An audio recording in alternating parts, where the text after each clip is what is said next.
आप देख रहे हैं प्राइम टाइम एक्सक्लूसिव। मैं हूं आपके साथ आशा झा।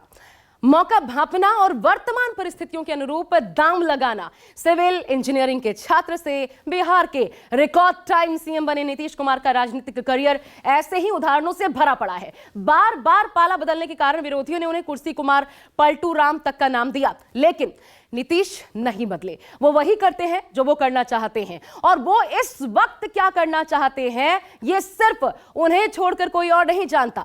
एक बार फिर बिहार में यही बयार है, क्योंकि फिर चर्चा में नीतीश कुमार है। बिहार में सियासी बयानबाजी ने तय कर दिया है, नीतीश कोई बड़ा खेल करने वाले हैं।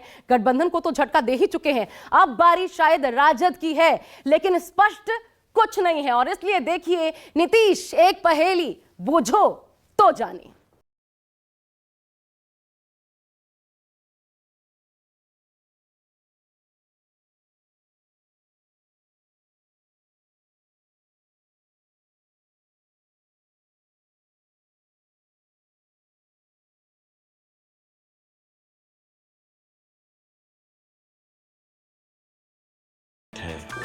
देश की राजनीति के सबसे बड़े केंद्र बिहार में सियासी हलचल तेज है। क्या इंडिया गठबंधन की गांठ ढीली पड़ने लगी? क्या बिहार में एक बार फिर नीतीश का खेला शुरू हो गया है? आप जो भी कहें, लेकिन इतना तय है कि बिहार में अगले 48 घंटे में बहुत बड़ा होने जा रहा है।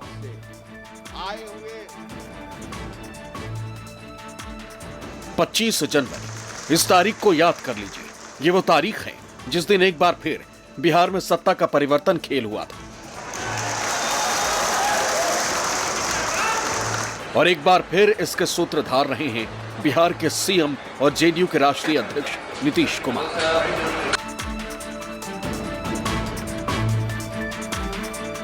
सियासत में कोई ना किसी का दोस्त होता है और ना ही दुश्मन।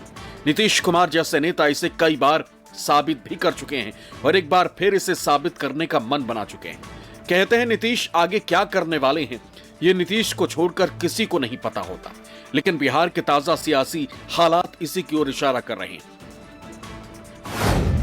बिहार में अगले 48 घंटे में बड़े सियासी उलटफेर की संभावना है। पटना में सीएम आवास पर सीनियर जेडीयू नेताओं की बैठक हुई। बैठक में ललन सिंह और संजय झा और बिहार जेडीयू अध्यक्ष उमेश कुशवाहा भी मौजूद रहे। माना जा रहा है कि नीतीश बीजेपी का दामन दोबारा थाम सकते हैं। वहीं बीजेपी ने सभी विधायकों को पटना बुलाया। विधान परिषद के सदस्यों को भी पटना बुलाया गया है। सभी विधायकों को देर रात तक पटना पहुंचने को कहा गया। बिहार बीजेपी के अध्यक्ष सम्राट चौधरी और केंद्रीय मंत्री अश्विनी चौबे दिल्ली पहुंच गए। बिहार में मचे सियासी बवाल के बाद इंडिया गठबंधन की परेशानी और बढ़ सकती है, क्योंकि पहले ही बंगाल में ममता ने अकेले चुनाव लड़ने का ऐलान कर दिया है, और अब बिहार से आ रही खबरें इंडिया गठबंधन के लिए शुभ संकेत नहीं। वहीं नीतीश के पलटी मारने की खबर को और हवा तब मिली जब बिहार के पूर्व मुख्यमंत्री और नीतीश के पुराने साथी जीतन राम मांझी ने कहा कि 4 फरवरी को नीतीश कुमार एनडीए में शामिल हो जाएंगे। फाइनल खेला जिसका लोग एक्सपेक्टेशन है, हमें ऐसा लगता है कि बहुत नज़दीक ही हो जाए, तो इसमें कहीं कोई संदेह नहीं लगता है। और वो भी 4 फरवरी के पहले सारी बात कुछ न कुछ हो जाएगा। जिस प्रकार से मुख्यमंत्री जी बार बार राजद को हॉन्ट कर रहे हैं, ऐसे में यही समझा जा सकता है। उधर बिहार के मुख्यमंत्री नीतीश कुमार 23 जनवरी को अचानक राज्यपाल राजेंद्र विश्वनाथ आर्लेकर से मिलने राजभवन पहुंचे थे। सीएम और राज्यपाल की मुलाकात करीब 50 मिनट तक चली थी। इस दौरान मुलाकात के बाद उन्होंने पत्रकारों से बात नहीं की थी, लेकिन इसके ठीक बाद जीतन राम मांझी ने सोशल मीडिया पर लिखा था, खेला हो गई। उधर सूत्रों के हवाले से जो खबर निकलकर सामने आ रही, उसके मुताबिक बीजेपी ने इस बार नीतीश के सामने कई शर्तें रखी। बीजेपी की शर्त के मुताबिक नीतीश कुमार को सीएम पद छोड़ना होगा। बीजेपी ने साफ कहा है कि समझौता तभी संभव है जब नीतीश पद छोड़े। बीजेपी के किसी उम्मीदवार को सीएम पद दिया जाए, लेकिन अगर नीतीश सहमत नहीं होते तो विधानसभा भंग करना ही विकल्प बचता है। वही माना जा रहा है कि अगर ऐसा हुआ तो फिर लोकसभा और विधानसभा चुनाव एक साथ हो सकते हैं। इससे पहले भी एक बार ये हो चुका है। मध्यावधि चुनाव को देखते हुए बीजेपी ने सपोर्ट किया था नीतीश कुमार को। नीतीश कुमार फिर सीएम बने थे, एक बार फिर वैसी ही घड़ी देखने को मिल रही है। तो बिहार में दरअसल ये सियासी घमासान है जो मचा हुआ है। इंडिया गठबंधन की टेंशन बढ़ गई है। हालांकि बिहार में आरजेडी और जेडीयू की तल्खी पहले से ही जारी थी। इस तल्खी का असर नीतीश कैबिनेट की बैठक में भी दिखा। महज 15 मिनट में बैठक खत्म हो गई, लेकिन वो 5 बड़ी बचा। वो बिहार में बड़े उलटफेर की ओर इशारा कर रही हैं। कौन से ऐसे संकेत हैं, आइए एक एक करके आपको दिखाते हैं, क्योंकि ये इसी से आकलन किया जा रहा है। और अब तो बड़ी खबर भी सामने आ गई है कि विनोद तावड़े से मुलाकात, और इस मुलाकात के मायने भी देखने को मिल रहे हैं। सबसे बड़ी बात देखिए, परिवारवाद पर नीतीश का बयान सामने आया। पहला संकेत इसी से मिला। दरअसल ये वो बयान था जो सीधा लालू परिवार पर निशाने के तौर पर माना गया, जिसमें कर्पूरी ठाकुर के संदर्भ में परिवारवाद पर नीतीश कुमार ने निशाना साधा। साथ ही ये बताना नहीं भूले कि कैसे ठाकुर के बेटे रामनाथ ठाकुर को जेडीयू ने आगे बढ़ाया। उन्होंने जेडीयू से उन्हें राज्यसभा सांसद बनाया है। दूसरी बड़ी वजह, दूसरा संकेत देखिए, कर्पूरी ठाकुर को भारत रत्न देने पर पीएम मोदी को धन्यवाद देना। दरअसल हुआ क्या, कोशिशें जरूर गिनाई नीतीश कुमार ने कि कैसे जेडीयू ने भी कोशिश की, बार बार मुद्दा उठाया कि भारत रत्न मिलना चाहिए कर्पूरी ठाकुर को, लेकिन प्रधानमंत्री को धन्यवाद देना वो बिल्कुल नहीं भूले अपने बयान में। तेजस्वी यादव से अलग, आरजेडी से अलग, इनका ये विपरीत एक रुख देखने को मिला। तीसरा संकेत, बिहार में राहुल की न्याय यात्रा में शामिल न होना। पहले खबर थी यात्रा में शामिल होंगे, एकजुटता दिखाएंगे, फिर अचानक नीतीश कुमार ने इसे नकार कर गठबंधन को झटका दे दिया। अब चौथा संकेत भी आपको हम दिखाते हैं, और चौथा संकेत जो है वो नीतीश का 4 फरवरी को झारखंड दौरे का रद्द होना।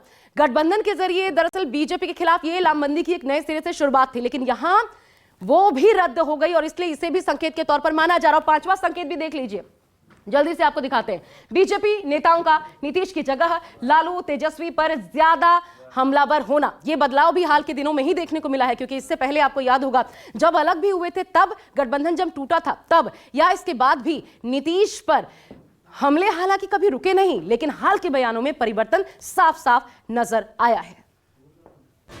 बिहार में मचे सियासी घमासान के संकेत सुबह से ही मिलने लगे थे, जब लालू प्रसाद यादव की बेटी रोहिणी आचार्य ने लगातार 3 ट्वीट किए, जिससे जेडीयू और आरजेडी के बीच सब कुछ ठीक नहीं है के संकेत मिलने लगे। आखिर रोहिणी के इस ट्वीट में क्या था और कैसे बिहार में इस ट्वीट के बाद सियासत गरमा गई, उसे जानने के लिए पहले नीतीश का ये बयान सुनिए। आज जननायक कर्पूरी ठाकुर जी अपने किसी परिवार को कुछ करते थे। आजकल लोग परिवार का लोग कितना करते रहता है, नेता बनता है। और जब उतने बड़े नेता थे वो अपने किसी लड़के को करने नहीं तो चले गए, तभी हम इनको, जो रामनाथ ठाकुर जी को, जब वो चले गए तो हम ही लोग रामनाथ ठाकुर जी को आगे बढ़ाए। नीतीश कुमार ने कहा कि आजकल तो लोग अपने परिवार को ही आगे बढ़ाते हैं, लेकिन कर्पूरी जी ने कभी नहीं बढ़ाया। जननायक से सीखकर हमने भी कभी अपने परिवार को आगे नहीं बढ़ाया। कर्पूरी जी के जाने के बाद हमने उनके बेटे रामनाथ ठाकुर को आगे बढ़ाया। कौन क्या बोलता है, बोलता रहे। नीतीश के इस बयान को लोग लालू के परिवार से जोड़ने लगे और ये कयास लगाए जाने लगे कि जेडीयू और आरजेडी में सब कुछ ठीक नहीं। लेकिन इस बात को हवा दे दी लालू की बेटी रोहिणी आचार्य ने। लालू की बेटी रोहिणी आचार्य ने 3 सोशल मीडिया पोस्ट के जरिए नीतीश का नाम लिए बिना नीतीश पर तंज कसा। रोहिणी ने पहले पोस्ट में लिखा, समाजवादी पुरोधा होने का करता वही दावा है, हवाओं की तरह जिसकी बदलती विचारधारा है। वहीं अपने दूसरे पोस्ट में रोहिणी लिखती, खींच जताए क्या होगा जब हुआ न कोई अपना योग्य, विधि का विधान कौन टाले जब खुद की नियत में ही हो खोट।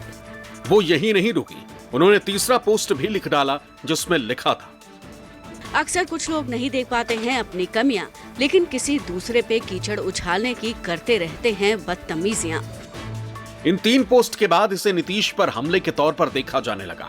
खबर तो ये तक आई कि नीतीश कुमार इस पोस्ट को लेकर बेहद नाराज हो गए। हालांकि जब विवाद बढ़ा तो रोहिणी ने अपना ये पोस्ट डिलीट कर दिया। लेकिन ये बात तो साफ है कि नीतीश पलटी मार पॉलिटिक्स के लिए जाने जाते हैं। ऐसे कई मौके आए जब अपनी सियासत और सत्ता को बचाने के लिए वो एक पाले से दूसरे पाले में गए। ऐसे में कब कब नीतीश ने ऐसा किया वो जानना जरूरी हो जाता है।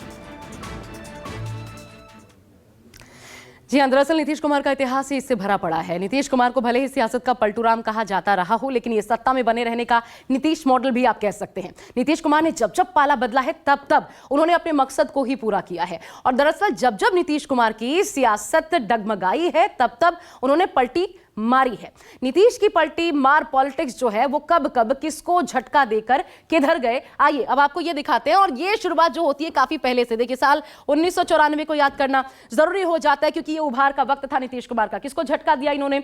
जनता दल को। समता पार्टी किधर गए? समता पार्टी में गए। दरअसल सोचिए तब था जब ये जो समता पार्टी जनता दल से ही निकली थी, एक शाखा के तौर पर उसी का अंग थी, और तब भी नीतीश कुमार की महत्वाकांक्षाओं ने जनता दल को झटका देने में बिल्कुल गुरेज नहीं किया था। उसके बाद साल 2015 देखिए एनडीए को झटका दिया, महागठबंधन का हिस्सा बन गए। ये राजद के साथ मिलकर जो सरकार बनी थी, हालांकि महज वो भी 20 महीने ही चल पाई थी उस वक्त भी। फिर आइए अगला इतिहास दिखाते हैं आपको 2017 का। किसको झटका? महागठबंधन को। किधर गए? एनडीए में शामिल हो गए। बिल्कुल सोची समझी रणनीति के तहत नीतीश ने इस्तीफा दिया था और बीजेपी ने मध्यावधि चुनाव से इनकार किया था और ऐसे में नीतीश कुमार का साथ दिया था, नीतीश कुमार को सपोर्ट किया, फिर वो सीएम बने। सत्ता पलट का ये जो खेल था वो महज 15 घंटों के भीतर पूरी जो स्क्रिप्ट थी उस पर एक्शन देखने को मिला था। आगे देखिए फिर आता है साल 2022, एनडीए को झटका दिया और महागठबंधन में एक बार फिर से शामिल हो गए, ये जो इससे पहले हुआ था। 2020 में नीतीश के नेतृत्व में ही हालांकि बीजेपी ने चुनाव लड़ा था और इसलिए पार्टी की अंदरूनी नाराजगी के बावजूद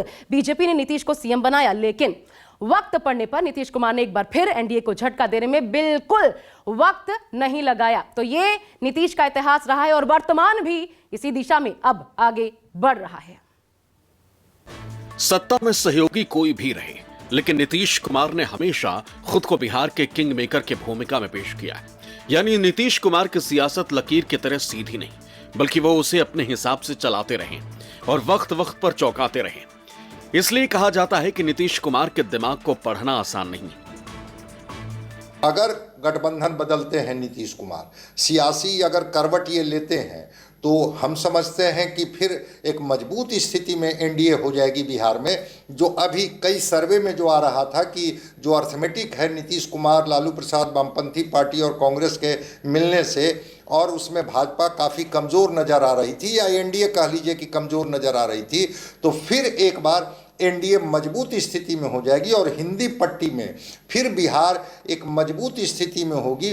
परिणाम क्या होगा ये तो जनता तय करेगी।